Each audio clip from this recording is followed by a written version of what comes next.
तो इस वक्त की बड़ी खबर, ऑपरेशन सिंदूर इस वक्त भी जारी है। लेफ्टिनेंट जनरल राजीव घाई, एयर मार्शल ए.के. भारती और वाइस एडमिरल ए.एन. प्रमोद की साझा ब्रीफिंग में ये सारी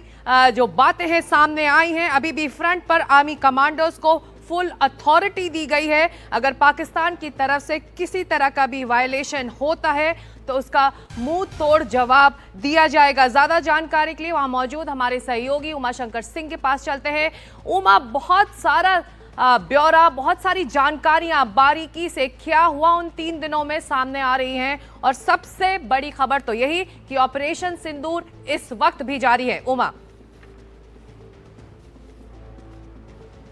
जी बिल्कुल, देखिए सिक्ता ब्यौरेवार तरीके से उस पूरे घटनाक्रम को और पूरी जो डिटेलिंग है वो दी गई भारतीय सेना के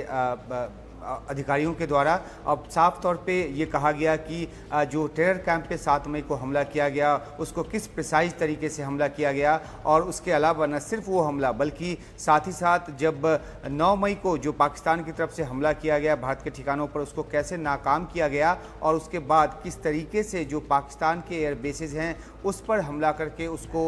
नुकसान पहुंचाया गया, वो तस्वीरें भी इस प्रेस ब्रीफिंग में दिखाई गई। तो भारत ने जो एक सैन्य तरीका अपनाया पाकिस्तान के आतंकी कैंप को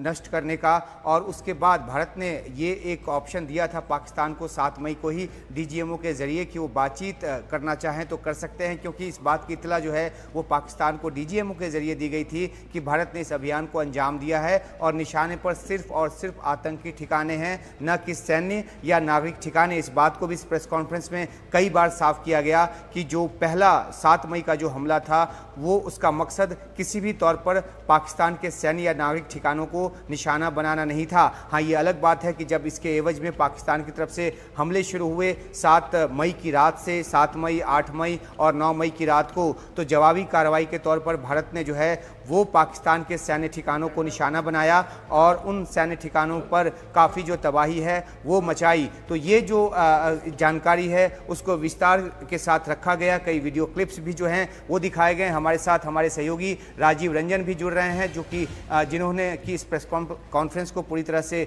कवर किया है। राजीव, इसमें जो सबसे बड़ी बात निकलकर सामने आ रही है, एक तो हम आपसे ये जानना चाहेंगे कि जब पूछा गया कि क्या भारतीय सेना ने कोई विमान खोया है तो उसका भी जवाब निकलकर सामने आया, वो आप दर्शकों को बताएं। देखिए, भारतीय ने वायुसेना का कोई विमान गिरा है कि नहीं गिरा है या नुकसान हुआ है कि नहीं हुआ है, ये बड़ी बात नहीं है। बड़ी बात जो यहाँ पर कही गई है कि हमने जो टारगेट जो दिया गया था, हमें सरकार जो टारगेट दिया गया था टेररिस्ट कैंप को डिस्ट्रॉय करने का, बर्बाद करने का, हमने उस टारगेट को अचीव किया और हमारे जो पायलट हैं वो हमारे पास सुरक्षित है। तो ये, और सबसे बड़ी बात उन्होंने यह भी बताई कि अभी ये ऑपरेशन चल रहा है और ऐसे मौके पर कई चीज़ों का ऑपरेशनल डिटेल का खुलासा करना ये अपने आप में ठीक नहीं है, मनोबल को लेकर और दूसरी चीज़ों को लेकर उसका कम से कम एनिमी को यानी दुश्मन को फायदा ना पहुंचे। तो बहुत नपे तुले अंदाज में जो ऑपरेशन चल रहा है अपनी बात रखी। उन्होंने कहा कि हमारे सारे पायलट सुरक्षित है, हमारे पास है, और सबसे बड़ी बात है कि जब कॉम्बैट ड्रिल में आप होते हैं,